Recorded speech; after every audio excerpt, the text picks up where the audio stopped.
welcome back to the channel. For today's video, I have the newest release from Holo. For the month of September, we have the Dark Academia collection. This is a particularly large release from Holo.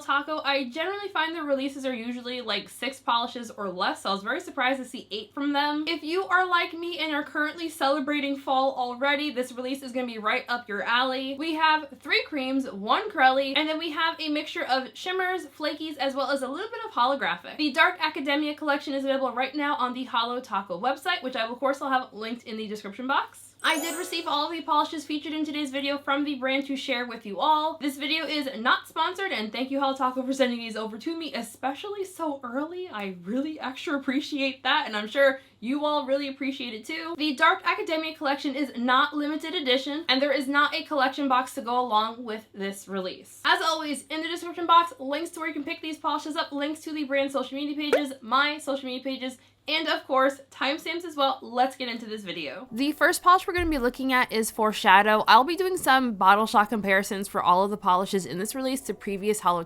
shades. The most comparable shade to Foreshadow I thought was going to be Duct Tape Gray. You can see that the warmth that this base has makes it lean a little bit in the taupey family in comparison. Holo describes Foreshadow as a medium warm gray polish in a creme formula. Foreshadow had a really nice formula, but this one was very much on the thicker side.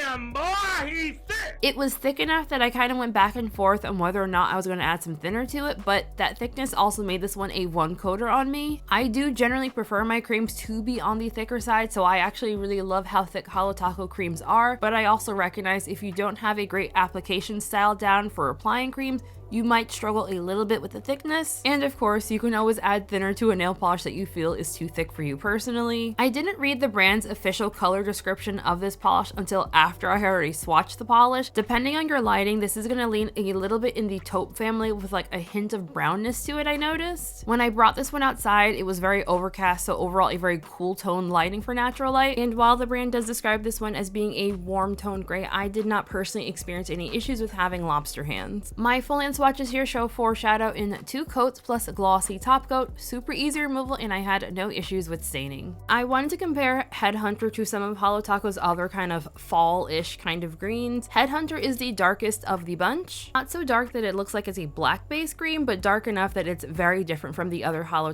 green creams. Holo describes Headhunter as a dark hunter green nail polish in a cream formula. Headhunter had a fantastic formula. This is another one that was very much on the thicker side.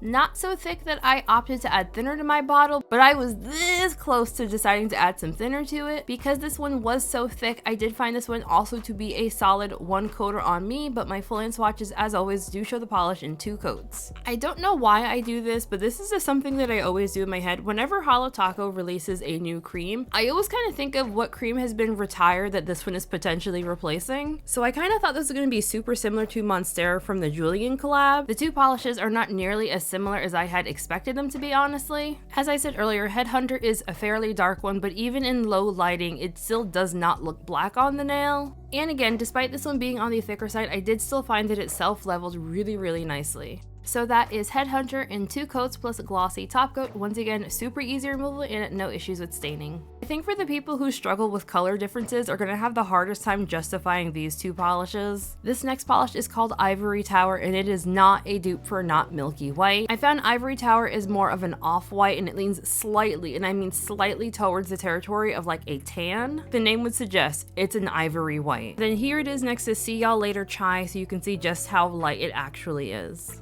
Holo describes Ivory Tower as an off-white warm ivory cream polish. I went in with very low expectations for this polish, not because of anything Holo has actually done, just because whenever a color is this light, I always expect it to be streaky, chalky, and just overall trash. Not a good time to apply. All of that to say, I was really shocked at how good this polish was. My full end swatches show Ivory Tower in 2 coats. It wasn't quite a 1 coater on me. I do think for folks with significantly shorter nails than I have, potentially could get this one to be opaque in one coat, largely because this is another polish that is on the thicker side, but I still found it very easy to apply. It also self-leveled really nicely. I usually do not wear white nail polish unless there's glitter involved, so a white cream is definitely not something that I personally would wear. However, while I was swatching this polish, I suddenly had this idea that maybe it's not that I don't like white creams, it's that I don't like cool toned white creams, and maybe like a warm toned one is one that I would like. I don't know, just a thought though. Nothing in here is obviously going to dry down textured. Removal will of course be very easy, and I had no issues with staining. This next polish is called Devil's Advocate. I pulled out some of Holo Taco's darker red family shades as well as one brown, just so you can see that it's not in fact brown. Devil's Advocate does get dark enough in very low lighting that it will appear like a red toned black. And because I didn't have any Holo Taco shades that I thought were in a similar super dark red family, I also pulled out Or Bite Me just so you can see the color differences between those, even though the formulas are different. Holo Taco describes Devil's Advocate as a blackened oxblood red in a semi-translucent Crelly formula. I am way too excited about the fact that Holo Taco is describing a shade as a Crelly. I feel like for as long as I have been reviewing Holo Taco shades, whenever I say something is more Crelly leaning,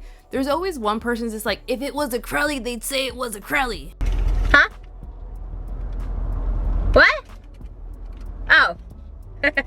Okay.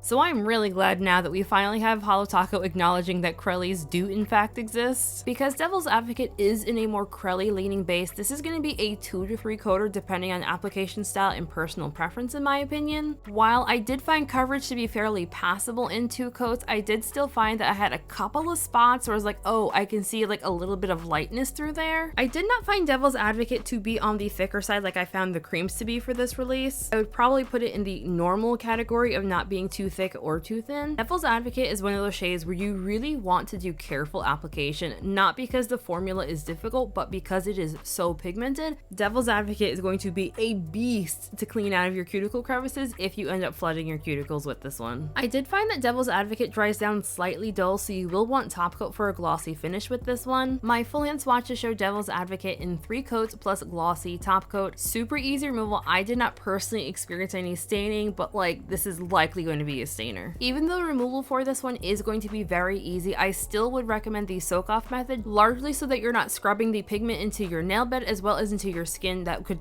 cause more staining.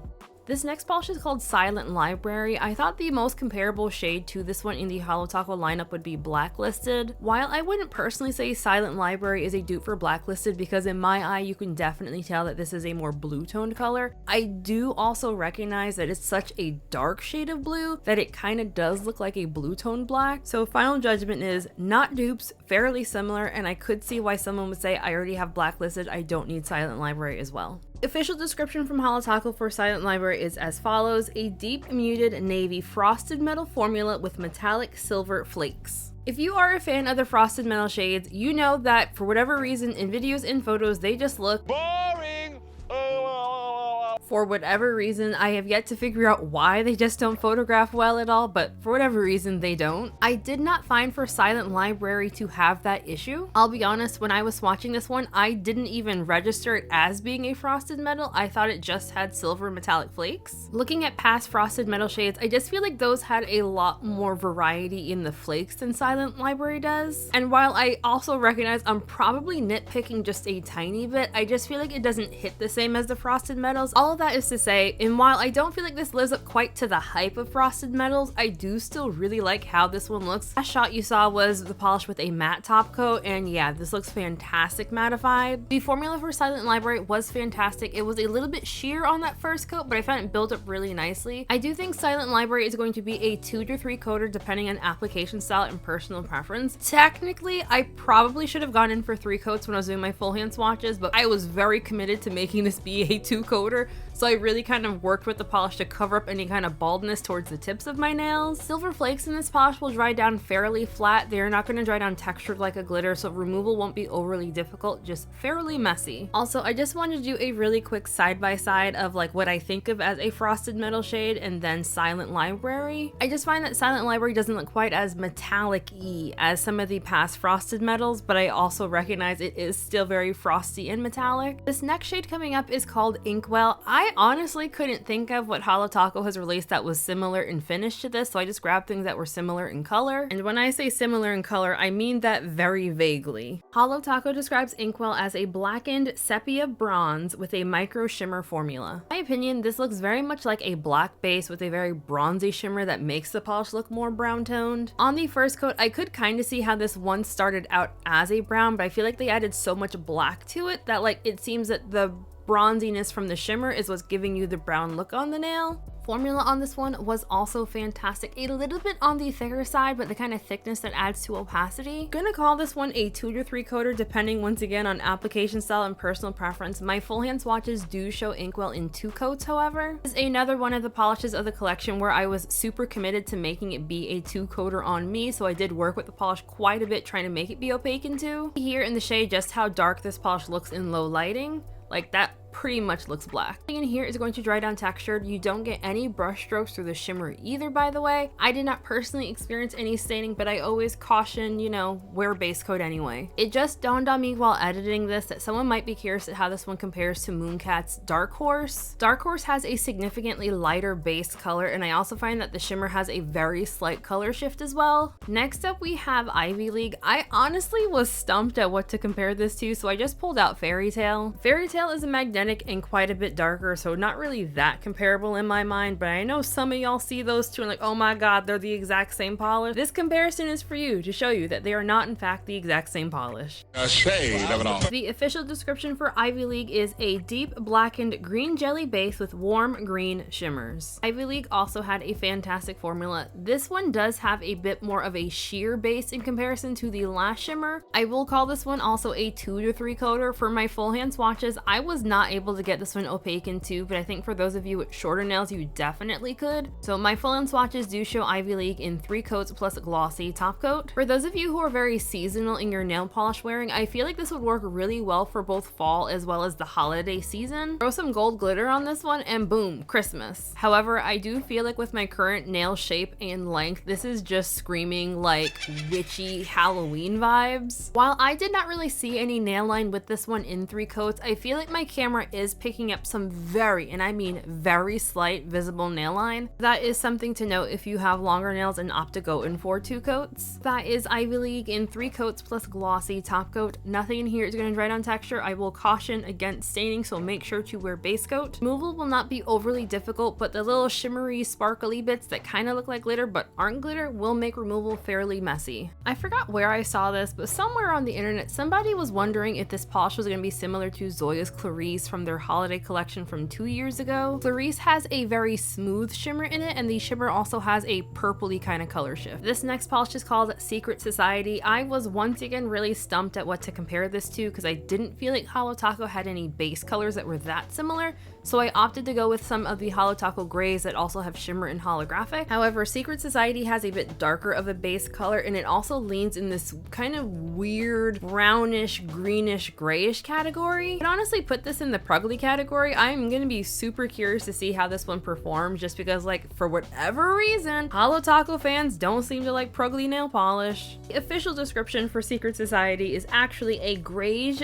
jelly base with a gold bronze micro shimmer and scattered holographic. Secret Society also had a really nice formula. This is another one that starts off a little bit sheer on that first coat, so you definitely want to build it up. I think for those of you with fairly short nails, you can definitely get passable coverage in 2 coats. Everyone else, if you have any kind of nail line, I think this is likely going to be a 3 coater. Unless you do what I just did and go in for a slightly thicker coat on your second coat to make it more opaque in 2. My full hand swatches, however, do show Secret Society in 3 coats plus glossy top coat. There's something about Secret Society that's like, it's really pretty, but it's also kind of ugly at the same time. I feel like the combination of colors that you see just make this one seem kind of ugly, and I dig that. There's a super delicate holographic sparkle in this polish, the kind of holographic that some brands call a dusting of holographic, so it does not dry down textured at all. There's just enough holographic that you won't miss that it's holographic. Like you can see here, the sun is almost set here and I'm still getting so much sparkle action happening on my nails. So that is Secret Society in 3 coats plus glossy top coat. Once again, fairly easy removal. I did not personally experience any staining, and I still would recommend the soak off method. Alrighty, so final thought. As I mentioned in the intro, I was very surprised at the size of this release. I feel like we don't generally get collections that are this big from Holo Taco. As is my general thoughts and feelings, I do appreciate that we have a whole variety of finishes with this release. When I had initially seen a few of these shades, I did think that they were going to be like really similar to other polishes from Holo Taco, but I was pleasantly surprised once I looked at the bottles side by side that they were not actually as nearly as similar as I was thinking that they were. I feel like another thing that's of note of this release is that quite a few of these, the official descriptions from Holo Taco do describe these as warm tones. I don't know, I feel like Holo Taco doesn't always do a ton of warm tones, so I also did appreciate that. The color story of this release screams fall very much. I feel like the color story of this one is very cohesive and definitely very fall leaning. I feel like it's not going to be a surprise to anyone that Secret Society is going to be my top pick from this release. It's gray, there's shimmer, there's holographic, duh, I'm gonna like it. I think the polish that I was most surprised at how much I liked it, which I feel like I really need to stop being surprised at liking colors like this, because I feel like it happens every single fall. I'm like, oh my god, I can't believe I like this. And that is going to be Devil's Advocate. I was just like marveling at my hand while I was swatching that when I was like, wow, that is a sexy polish. Oh my.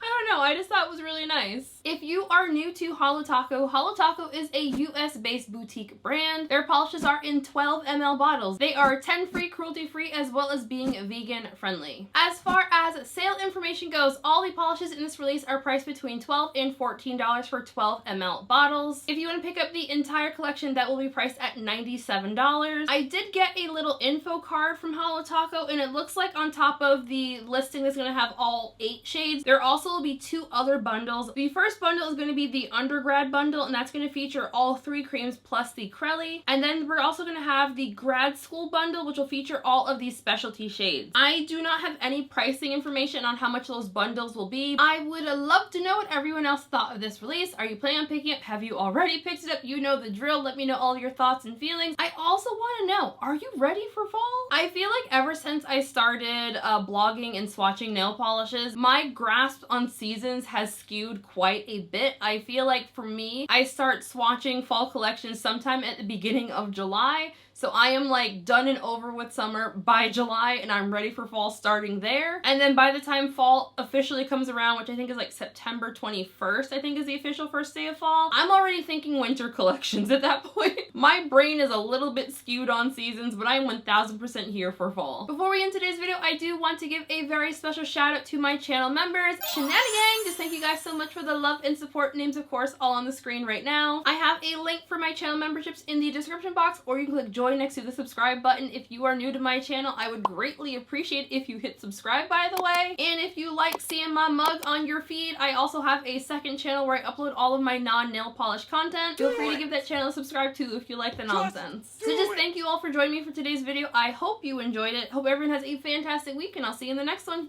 Bye! Ooh, are my lips dry? Why do I feel like they're cracking? They're not cracking. Jeez, I feel dry as hell. For the month of September, we have the Dark Academia. Why did it... Academia. Academia. We have the Dark Academy... Dang it! Academia. Academia. When I get high, I ain't looking at the clock, still ballin' like Brian. Yeah, I'm headed to the Bucks, then I'm ballin' like, yeah.